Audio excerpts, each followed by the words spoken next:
Picture this. You're in the grocery store, aisle 4, right in front of the pasta sauce.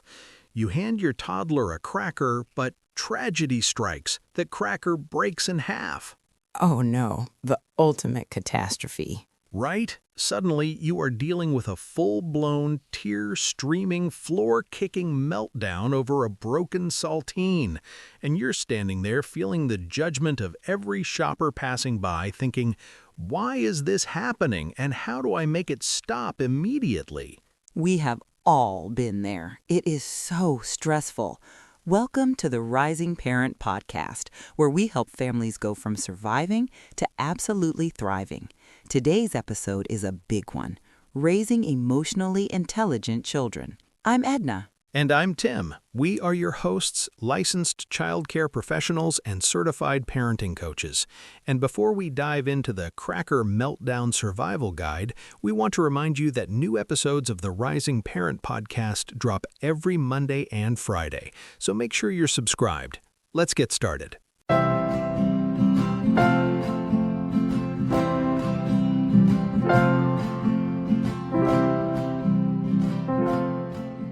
All right, Edna. Emotionally intelligent kids. Emotional intelligence, or EQ, it's a buzzword right now, right? But it is so foundational. I was actually thinking about that coaching session we had on Tuesday with, let's call them the Millers. Oh, right, with the twin boys? Exactly, 4-year-old twins. And Mr. Miller was just at his wit's end because every time one of the boys got frustrated with a Lego set, he'd throw the pieces across the room. And Mr. Miller kept saying, I just want him to be happy. I try to fix it, I rebuild the Lego, but he stays mad. Yes. Oh, that instinct to fix, it is so strong, isn't it? As parents, we love these little humans so much. When they hurt, we hurt. So if they're sad or frustrated, our immediate reaction is to swoop in like a superhero and put out the fire. But that's actually not helping them build emotional intelligence. No, it's really not. And that's what we want to unpack today. Because raising an emotionally intelligent child isn't about making sure they are happy 100% of the time. If only. Right? That's impossible. It's actually about teaching them how to recognize, understand, and manage all their feelings, the good, the bad, and the ugly. Absolutely. And, I see this so much with the families I coach through those early sleep-deprived months. When you have an infant or a young toddler and you are running on maybe 3 hours of broken sleep, your own emotional intelligence is, hanging by a thread. Oh, barely existing. Exactly. I was working with a mom last month. Her 18-month-old was going through a major sleep regression, and the mom was so exhausted. She told me, Edna, when she cries because I won't let her touch the dog's water bowl, I just start crying too. I can't handle her big feelings because I can't handle my own. And I told her that is so valid because co-regulation, which is a huge part of EQ, starts with us. If our tank is empty, we can't share our calm with them. We just share our chaos. That is such a good point. Sharing our calm versus sharing our chaos. I love that. Because kids borrow our nervous systems, right? 100%. If a toddler is having a meltdown about the broken cracker in aisle 4 and we tense up, our voice gets loud and we start panic whispering, stop it, people are looking. What is the child learning?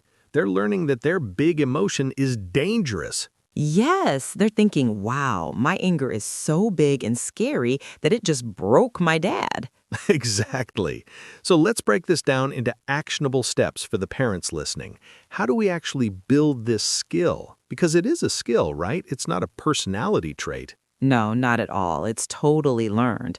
And step 1, and I do this in the daycare all the time, is naming the emotion. Dr. Dan Siegel calls it name it to tame it. Oh, classic. A game changer. It really is. We have this little girl in the 3-year-old room right now. Let's call her Mia. Mia used to be a biter. Whenever another kid took a toy she was playing with, she wouldn't say a word. She'd just lunge and bite. Oh yeah, the sensory, physical reaction, because the brain just shorts out. Right. She didn't have the vocabulary. So we worked with her parents on a specific strategy. Every time we saw Mia winding up, we'd intervene physically to block the bite, but then we'd immediately give her the words. You are mad. You are so frustrated that he took the blue truck. Your face is red and your fists are tight. You are feeling angry. Validating the feeling, not the behavior. Precisely. We always say feelings are okay, all behaviors are not. It took about 3 weeks of absolute consistency between the daycare and her parents, and then, one Tuesday, the boy took the truck again. Mia stood up, stomped her foot, and yelled, I am so mad at you. Oh, I bet you celebrated that. I practically threw a parade. Nobody got bitten. She used her words. But that only happened because the adults in her life consistently named the emotion for her until she could recognize it herself. That is a perfect example, and it transitions perfectly into the next huge hurdle for parents, validation. I think a lot of times parents name the emotion, but then they immediately try to squash it. Like, I know you're sad, we have to leave the park, but we're going to get ice cream. Don't be sad. Look, a squirrel. The squirrel distraction, a classic parental move. We've all used the squirrel, but the problem is, when we immediately rush to distract or fix, we accidentally send the message that sadness or frustration are bad things that need to be erased immediately. Right, it invalidates their experience. Exactly. I had a session recently with a dad who has a 7-year-old. The son didn't make the cut for a local travel soccer team, and the dad, meaning so well, immediately went out and bought him a new video game to cheer him up. He told the boy, "Hey, it's just soccer. Who cares? Look at this cool game." Oh, trying to put a Band-Aid on a broken bone. Yes, and the son ended up throwing the game on the floor and screaming, "You don't care about anything," which of course triggered the dad who felt unappreciated. Naturally. So in our session, we talked about sitting in the muck, just sitting in the mud with your kid. Instead of the video game, what if the dad had just sat on the edge of the bed and said, "Man, you really wanted to make that team. You practiced so hard in the backyard. It really, really hurts to not get picked." Ooh, just hearing you say that gives me goosebumps. Because as an adult, isn't that all we want when we're upset? Exactly. If you come home from a terrible day at work and tell your spouse, "My boss yelled at me in front of everyone," and your spouse says, "Well, at least you have a job. Here, I bought you a donut. Stop crying," you'd be furious. I would throw the donut at you, Tim. Right. You want your partner to say, "Wow, your boss is a jerk." That sounds awful. Kids need the exact same thing. They need us to validate their reality before they can move on to problem solving. That is such a crucial distinction. Validation first, problem solving second. I think we often skip to the problem solving because it feels more productive. Absolutely. But another thing I see a lot, especially with my coaching clients who have multiple children, is how hard it is to maintain this when siblings are fighting, because the emotional temperature in the house goes from 0 to 100 in 3 seconds. Oh, sibling dynamics. That's the ultimate test of a parent's EQ. It really is. I was working with this family, let's call them the Harrisons, 3 kids under 6.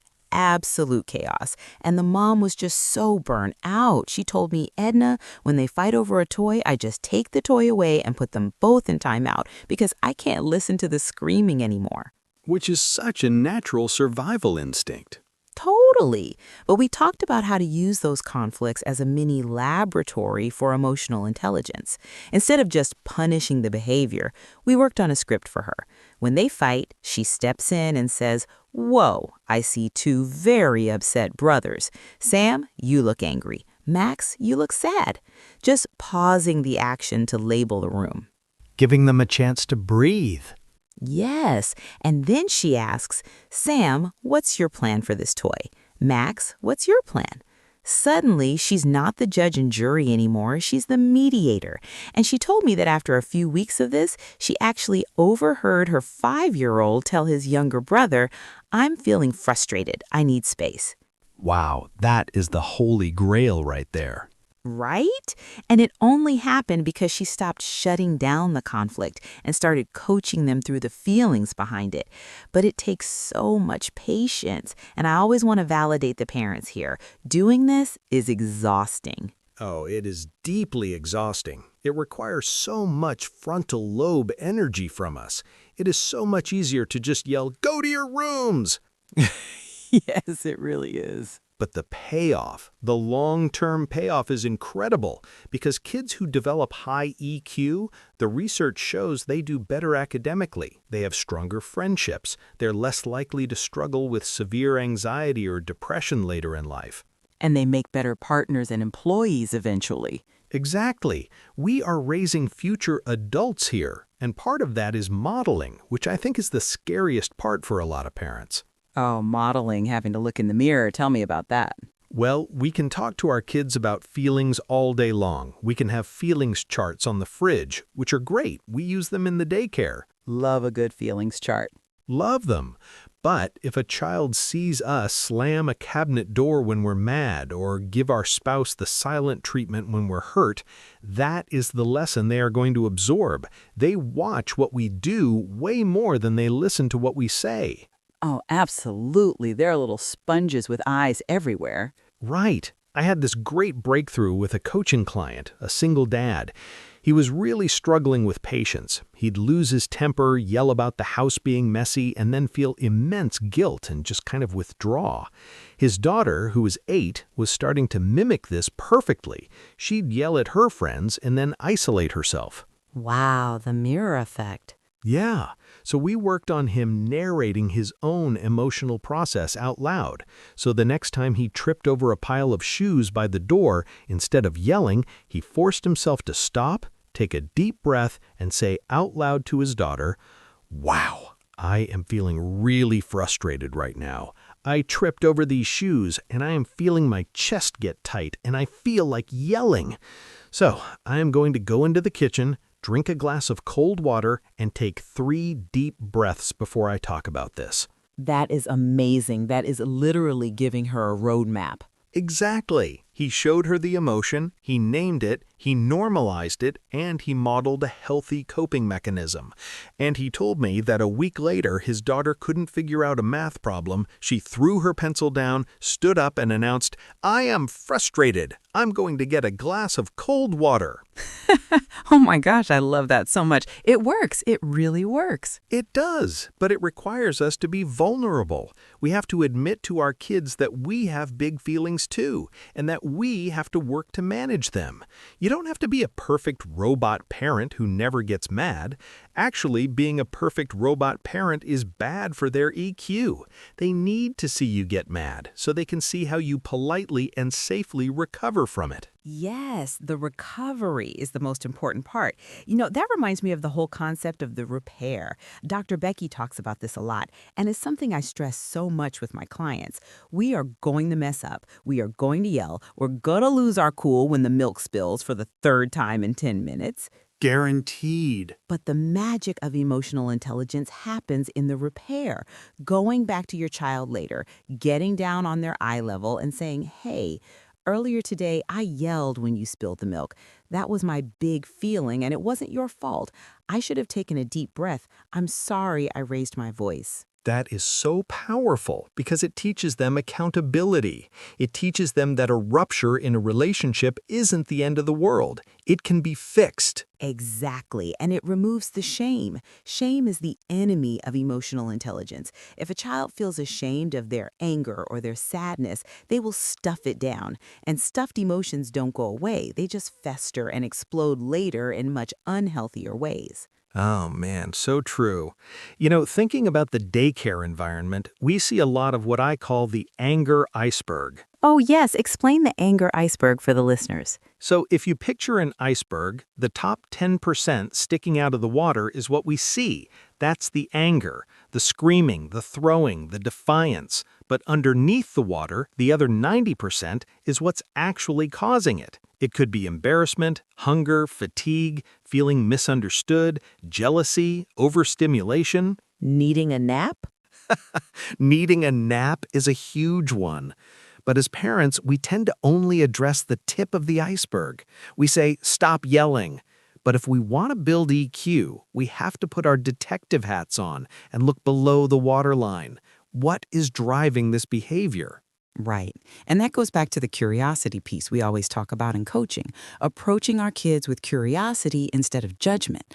I had a family, let's call them the Smiths. They had a 4-year-old who was just having epic meltdowns every single day right after preschool. The parents were punishing him, taking away TV time, but it was just getting worse. The classic after-school restraint collapse. Exactly. So when we started coaching, I told him, let's stop looking at the anger and look at the iceberg. This little boy was at preschool for 7 hours. He had to share, use his inside voice, follow directions, be polite. He was using up all his self-regulation. By the time he got in the car, his tank was completely empty. Yep, he was emotionally bankrupt. Emotionally bankrupt. So we changed the routine. Instead of asking him a million questions about his day right when he got in the car, his mom started bringing a crunchy snack and a cold drink, and they play quiet music on the drive home. No demands, no how was your day, did you share, just quiet, co-regulated peace. And let me guess, the meltdowns vanished? Within 4 days. They just evaporated because she stopped fighting the emotion and started meeting the underlying need. That is emotional intelligence in action from the parent side. That is a fantastic example. It really highlights that our kids aren't giving us a hard time, they are having a hard time. Ooh, say that again, Tim. That is the golden rule. Kids aren't giving us a hard time, they are having a hard time. When we shift our perspective to that, our empathy naturally goes up. We become their coach instead of their adversary. Yeah, and I think parents put so much pressure on themselves to make sure their kids are always perfectly behaved, especially in public. Like your grocery store example at the beginning, we feel like our child's public meltdown is a direct reflection of our parenting. Oh, absolutely. The invisible audience is so loud. Right? But we have to block out the audience because the truth is a 2-year-old melting down in aisle 4 is developmentally appropriate. It means their brain is working exactly as it should. It's immature and it's overwhelmed by a broken cracker. Our job isn't to prevent the meltdown. Our job is to guide them through it safely. Spot on. So as we're wrapping up this deep dive, let's synthesize some of these strategies for the listeners. Let's hit our key takeaways for raising an emotionally intelligent child. I love a good summary. I'll take the first one. Name it to tame it. Give your kids the vocabulary for their feelings. Use feelings charts, point out emotions in books or TV shows, and narrate what you see. You look frustrated, or I can see you're feeling really disappointed right now. Perfect. Number 2, validate before you problem solve. Resist the urge to fix it immediately. Sit in the mud with them. Let them know that it is completely okay and safe to feel sad, mad, or scared. Don't pull out the distraction squirrel until they feel heard. Beware the distraction squirrel. Okay, number 3, model your own emotional regulation. Narrate your feelings out loud. Let them see you get frustrated, and more importantly, let them see you use healthy coping mechanisms like taking deep breaths or walking away for a minute to calm down. Yes. And finally, number 4, look at the anger iceberg. When your child is acting out, get curious, not furious. Look underneath the behavior to figure out what underlying need or emotion is driving it. Are they tired, hungry, overstimulated? Meet the need and the behavior will often resolve itself. Those are such solid foundational takeaways. And remember, parents, this is a marathon, not a sprint. You are planting seeds right now that might not blossom for years. Give yourself grace. Absolutely. Grace is essential. None of us get this right 100% of the time. Not even us. Definitely not us. But the repair is where the magic happens. Well said, Edna. All right, families, that brings us to the end of today's episode. We hope you feel a little more equipped to handle those big, messy, beautiful emotions in your home. We really do. And hey, if you found this episode helpful, we would be so absolutely thrilled if you took just 10 seconds to hit that subscribe button and leave us a 5-star review on whatever app you're listening on. It really helps the show reach more parents who might be struggling right now. Yes, please do, and be sure to visit our website, risingparent.org. And here is the coolest part. We want to hear from you. If you have a specific parenting struggle, a crazy toddler behavior, or a topic you want us to cover, send us a message through the website. You can request an episode topic, and we will absolutely make that episode just for you. We love doing listener-requested episodes. They are always our favorites, so send those in. And as a quick reminder, we release brand new episodes of the Rising Parent podcast every Monday and Friday, so we will be right back in your ears in just a few days.